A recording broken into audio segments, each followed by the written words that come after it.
Hey everybody, I'm Dr. Joe Borio with Chiropassion Consulting, and we're putting on a webinar here, an event, to describe to you a little bit more about how to attract people in your practice. And when I say people, I want to be more specific, not just with patients, but people that want what it is you have. And if you have the opportunity to, in some way, pre-frame them or pre-screen them, often what it does is it allows you to have a much more efficient office, and it just allows you to have better relationships with those people that walk through the door. So that's certainly what we want to talk about. At the end of this, say 20, 25 minutes, what I want to do is I want to offer everybody a special gift, a way for me to give back to you and certainly offer you more opportunity in the future to develop a bigger, a more successful, happier practice, certainly in a better life. So that being said, let's talk about attracting people to your office. First off, what does that mean? We put a flyer out with a magnet, and kind of to show like a magnet would attract metal, attracting something to your practice. And there's a big meaning behind that. In other words, they're attracted to you as opposed to, I think, what most of us think of bringing people into your practice, that you have to be out there all the time, every day, every weekend, out there at every minute, and that leads to burnout. I mean, I would say that probably the biggest complaint I hear from so many chiropractors, one of the biggest ones, is they don't find that practice is fun. They feel like they're selling it all the time. They feel like they're having to force people or scare people into getting care, and that's certainly not a good way to start a relationship by any means. I also think that another big complaint is lack of success. In other words, I think a lot of people go to school and they want to help people, so you start the whole process of becoming a chiropractor in the effort to help people, but in that effort, what happens is you come out of school, you hang up a shingle, and it's like, oh my God, here I am, I'm going to lock the door, and there's going to be waves of people that come into your practice, and all of a sudden you find out in a hurry that that's not at all what happens in many cases. So, have you set up something before you even open the door to make it where people want to call you or even want to come into your practice? And then what happens is you have a lot of docs that just aren't successful. They find out that they're working harder often, very hard. Many chiropractors are very hard workers, but they're working harder at a system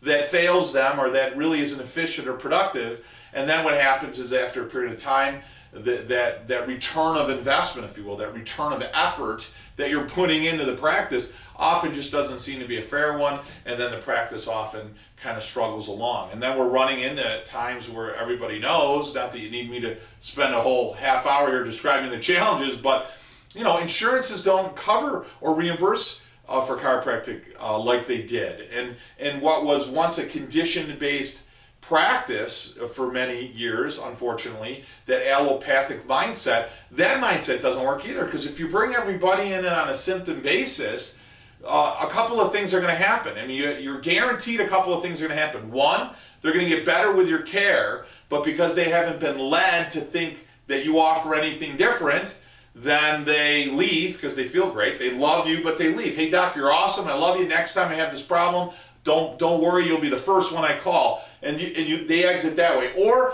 they don't feel better. A period of time goes by. They don't feel worse. They don't feel better.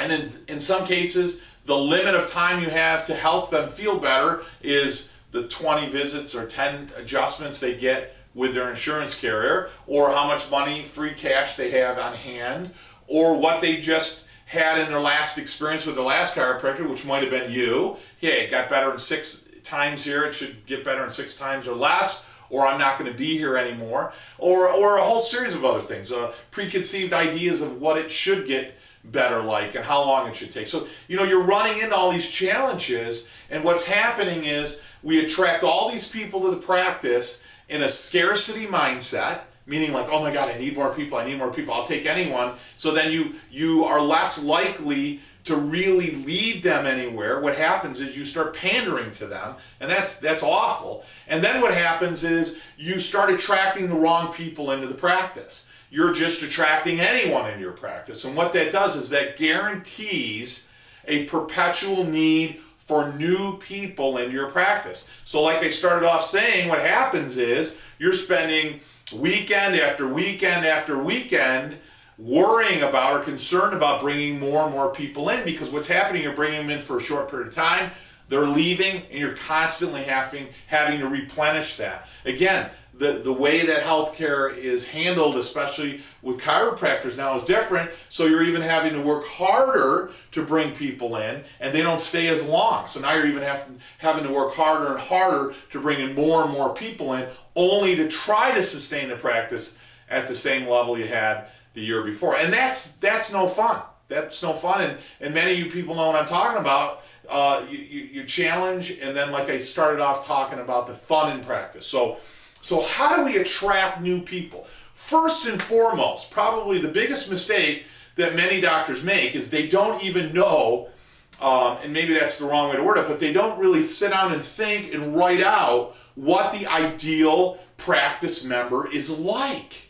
You know, so what is it that you want to attract? You don't want to just attract anybody, right? You don't want to just attract any and all different types of people into your office. You want to attract an ideal person into your practice. You want to attract people that understand at least some value is placed upon health, and true health, not just, hey, I don't hurt today, but the type of health that means that, listen, I understand that I need to care for my body in order to be healthy, because we can go into Dorland's medical dictionary of the definition of health, right? It's not just merely the absence of symptoms. It's something that what? That means that, okay, I don't hurt, but on top of that, boy, I've got good well-being socially and spiritually and physically and mentally. I've got a lot of other areas that are really strong and healthy. So those are the types of people we want to attract, people that value their health, right? Also, listen, I don't mean to be insensitive, but you have bills to pay, right? You have a mortgage, electric bill, you got marketing to pay. You're probably sitting there watching this on a computer, so you got a computer to buy. You got to provide for your family, and you have to provide for your children and your education and the whole system. So let's be realistic. We don't want to attract people that can't afford your care.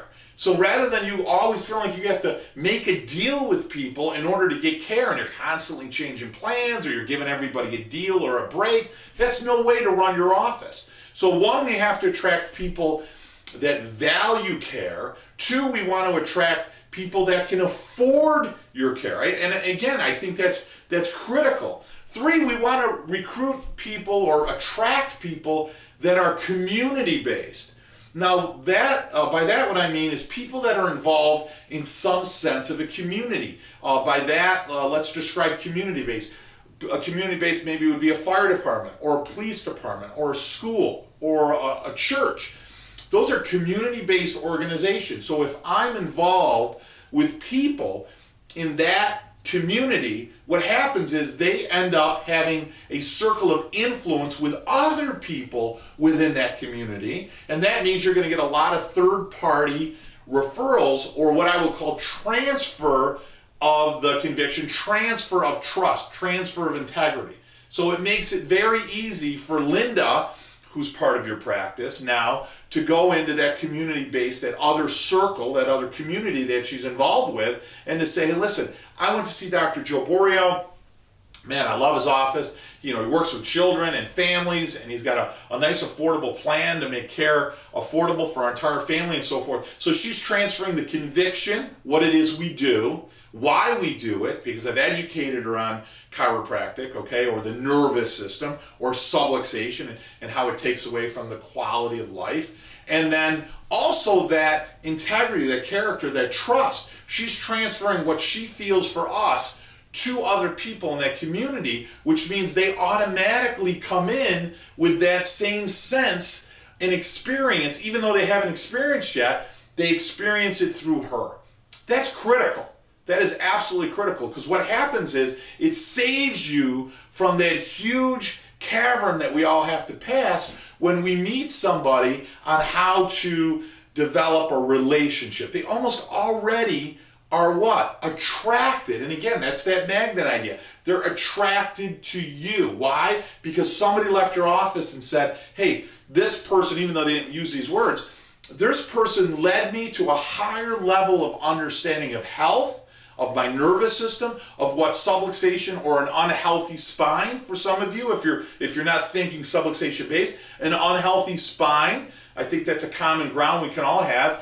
Reality is, if your spine's not healthy, you're not as healthy as you can be. I think that's a great place to start, because we've got so many different ideas, which is unfortunate in chiropractic. So what's going to bring us together? If the spine's less healthy, you're less healthy. So that woman leaves, Linda, that example, can leave the practice, share that with other people, and they're much more apt to come in with all of those feelings that she has. They're attracted to you because you've led her. You transferred the conviction, the education in chiropractic care. You've also what? Demonstrated what you do, meaning caring for families. You've appreciated the fact there's financial challenges. Everyone's got financial and time. You've appreciated that.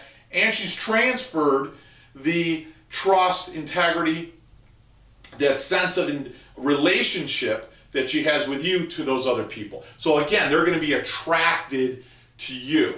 Also, to make yourself attractive, to make yourself, and I don't mean physically attractive, I mean to make yourself bring people in, so many things. I mean, these things can go on for hours. What does your office look like? Do you have a clean office? When you look at it from the outside, do you have your name on the outside sign? Do you have a phone number on the sign? How easy is it for me to contact you? Do you just have chiropractor, or do you have your clinic name and your phone number? What's your office look like on the outside? Does it look welcome? Does it look clean? Are there cigarette butts and ashes and leaves and trash? Or does it look beautiful? If you're in a strip mall, or you're in a section of other businesses, you should stand out to be the best. I should be driving up, park into another business, possibly, look at your office and go, wow, that is beautiful. What the heck is going on over there? That looks gorgeous. That looks beautiful. I'm attracted to that. I want, in a sense, you've put your love or effort into the practice. People are going to be attracted to that. What is it that you talk like? What is it that you dress like? In other words, do you look professional? Does your staff look professional? Do you all wear a uniform? What is it that you're saying as the message of chiropractic? In other words, what is your mission? What is your vision as a practice? Again, what is the ideal person that you want to attract to your office? Everything will cascade, if you will, from that point. An example I often use when I work with clients is the GPS. I have a GPS.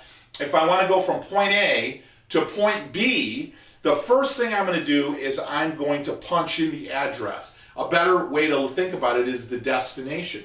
What is the destination that you have with your efforts in order to bring people into your practice? Well, we certainly want somebody, as I said, that values health, that can afford health, that's community-based, and that's going to refer, which really kind of goes into that community-based. Those are some great criteria, and they're not necessarily all of them, but those are the criteria that I want to write down of the ideal person that I want to attract. And then again, if I know that, then I know where my efforts should be placed. I'm going to work much more efficiently in everything I do and say, or how I spend my money, right? My return of investment. Hey, when I run an ad, do I want to run an ad in an impoverished area, or do I want to run an ad in an area that certainly is going to circulate amongst people that have a higher level of education and that can afford care?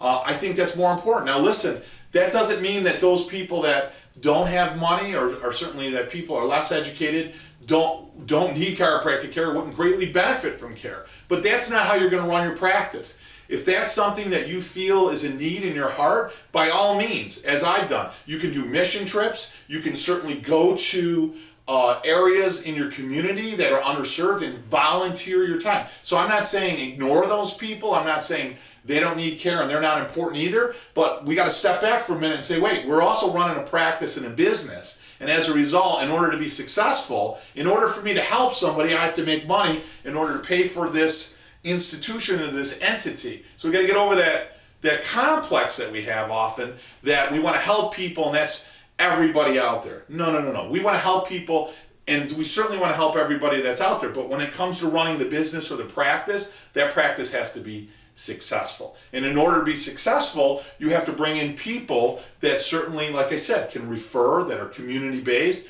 that certainly like what it is you have, that value health care in your office, and all those other criteria. So you want to write down ideally that ideal person that you would like to attract in your office. So we touched on that a little bit on those community-based, why it's also critical and wonderful to have community-based people is often those people have some influence within that community. So again, let's take the fire department. Boy, if I have a couple of firemen or women in my practice, right, I can then ask them, hey, listen, Bob, I notice you're doing so much better with your health, and your overall health care is dramatically improved. At your shop or at the fire hall, do you ever bring in outside healthcare professionals to talk about different health topics? And what that person will say is yes or no. They're both great answers. Yeah, we do. Oh, that's great. Bob, listen, could you tell me who is it that I would need to talk to in order to maybe discuss different health ideas or issues or wellness care with the firemen? Who is it that I need to talk to? Who's the influential person there? It may be Bob. Hey, geez, that's me. I set all that up. Or Bob may be best friends with Linda, who sets it up, or good friends with Linda. So you're going to say, Bob, would you talk to Linda for me, bounce off that idea, see if she likes it, or how I would get on the calendar. After you talk to her, I'm going to check back with you, then I'm going to call Linda. If Linda's receptive of it, then certainly Bob's already talked to her. I'm not going to get caught up in the filter, so I can't, there's a barrier in order to talk to her. Now I can get through to her, I can talk to her, and I'm going to talk to her immediately about setting up a talk or 2 talks or 3 talks with that fire hall, or maybe if you're in a big community, you might have 6 or 7 fire halls. I mean, we're in Syracuse and we've got 6. If you're in Chicago, New York City, my God, you're going to have 100 of them. So you could possibly have that circle, that 3-mile demographic where you're going to attract, a large number of your people, usually 3 to 6 mile radius from outside your practice. You'll know, hey, that's where I'm going to put my efforts. What zip code are you advertising? What are you saying in your marketing material? Are you describing health? Are you pre-framing what health is? Even though there may be symptoms related to the absence of health, right? And that's okay, right? We understand that sickness and disease often leads to symptoms. It's not the first sign of the disease, but it certainly leads to that. So if you need to or feel the need to describe or discuss some of that, can you then pre-frame them with the idea that, hey, you were sick years before you ever felt sick. This is what we look for. This is what we do. This is the best way to care for you now. This is certainly the best way to care for your family so they don't end up like you. Hey, these are some opportunities or options to come in and get checked in our office. This is what we do. Do you have pictures of children and families? Do you have baby pictures in your office? Do you have photographs rotating on a TV of children and babies? Do you do videos of babies that you adjust? Are you sending out material that discusses family care? What do you have on your door? What do you have on your wall? Are your hours conducive to people that work early in the morning or at night or on a weekend if you want to attract a lot of children? Again, it's what is it that you want to bring in your office? So the first place to start after this webinar, and certainly I should say the second place, so the first place you want to start is you're going to go to my website at www.chiropassionconsulting.com, and you want to set yourself up for one of our events. But that being said, the second thing you want to do is you want to write down what your ideal practice member is. What do they look like? What do they feel like?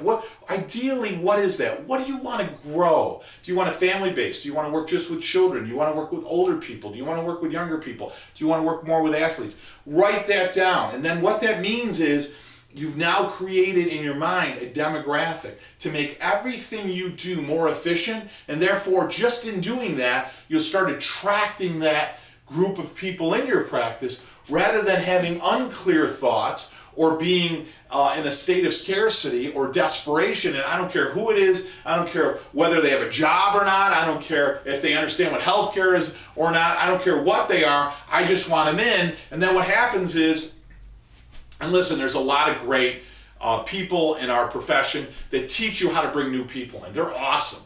I would recommend that you see a lot of those people. You know, Brad Glowacki is somebody I know, and he is the new practice maven, and he talks about bringing new people, and that's great. There's nothing wrong with it. That's great. But that being said, if I bring in 100 new ones, but I don't know how to keep them, we're really disconnected, aren't we? So I've always told people, be good at getting new people, be great at keeping them.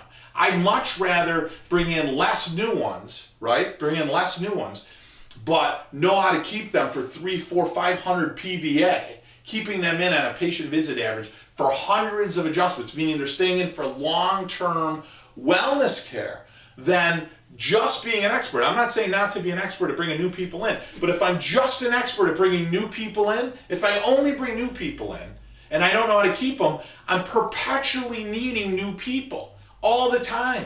And it just creates such a level of energy waste and burnout that what happens is a lot of docs stop doing it, and then what happens is the practice drops. Then you're like, oh my God, it's dropped. I got to get out there. And what happens to most of us, as some of you guys know, is your lifestyle often becomes accustomed to a certain level of income, and as the practice drops, what happens? Now all of a sudden I've got this overhead to meet that becomes very difficult, makes you more stressed, and then what happens? Then you get what? Scarcity, desperate, I'll take anyone, I'll do anything, and we throw out, if we've even been lucky enough, we throw out what we described as being the ideal person. So number one, we want to go to my website, chiropassionconsulting.com, and on the right-hand side, what you're going to do is you're going to see our next event coming up. And what you're also going to see is in the top of the website, it's going to say click for your free practice evaluation. Now, our practice evaluation is a 15-minute call with me. It's a Skype call, or we can do it on GoToMeetings, or we can do it on FaceTime, on a Apple telephone. We can do it any way you want, or we can just do it on a regular phone. But what I ask you to do is fill that out, that application out, and just give me a little bit of information about you, and certainly some information about the practice and what you're looking to do, and some goals and so forth. And I'll call you back, and there's no cost for it at all. Certainly, I mean, let's be very realistic. I have a company that teaches you how to run your office better, more efficiently, certainly teaches you how to live your life better, have a much better quality practice and a much better quality life. That's certainly what our company is geared towards. So if I look at that and see that, hey, listen, you're probably listening to this webinar because you want to do better in practice, you want to have more success in life. So that being said, you're certainly somebody that we'd like to attract to our program. And as a result, if I read that through and I resonate with you and you resonate with me, by all means, we'd want to take the next step. The next step is trying to get you to one of our events. If you fill out that practice evaluation, our first time introductory fee to come to one of our events is $97. If you fill that out, you can come for half that. So it saves you about $50. And as a result, you get to come to the event. It's a 2-day event. It's a Friday and Saturday. We offer CE credits, and we certainly love the opportunity to teach you more. And if you're at one of those events and you really feel like, hey, this is the place I need to be in order to grow in life, certainly transform my practice, get some life mastery, we would certainly love to have you. It'd really be an honor to be your coach and certainly your mentor. And that's my gift to you. That's my offer to you. So hopefully over these last few minutes, you've learned a lot more about how to attract people in your practice. Remember, start off with those ideas of what is it that I want to attract? Because it's not just anything I want to bring in the practice. What is it that I want to attract in the practice? And then once you do that, you'll find everything else you do is so much more efficient and so much more effective, because now you realize what you say, what you don't say, what you do, what you choose not to do, what you put in your marketing, how you market, where you go will be directive to that description. Hey, I like to work with athletes. Well, man, I'm going to go to gyms. I'm going to go to runs. I'm going to go to every disease. Typically has a fundraiser event. So whether they're marathons or so forth, I can work towards it. If you like to work towards older people, you want to look for more of those geriatric events and situations. In marketing, geez, when I market, I don't want to just put it in the newspaper. What newspapers are specific to that demographic? How can I send out a press release to those specific people? How can I look for those clubs to get in front of those clubs and discuss it with those people? And again, that comes down to what's in your office. If you attract some of those people in your practice, they themselves are part of that community, and they will automatically attract other people because they tend to hang out with people of like what? Activities, styles, behavior, income, and so forth. So they'll tend to attract those people right into the practice. So start off visiting our website, number one. Number two, what I want you to do is make an effort and describe that ideal person. I would love the honor to have you at one of our events. Certainly love the privilege of meeting you, discussing chiropractic. There's nothing more exciting on this planet to me than the ability to lie somebody down on the table, check to see where their spine is subluxated, reduce that subluxation, allow better nerve function in their body, not only changing their life, but changing everyone's life they come in contact to. That's the power that you have as a chiropractor. Be proud of it, get excited about it, and get ready to transform the healthcare of the world. Guys, it's been an honor to spend these few minutes with you. I'm Dr. Joe Borio with Chiropassion Consulting. May your innate always flow with 100% of universal intention. Look forward to seeing you at one of our events. Thank you. Best friend gave me the best advice.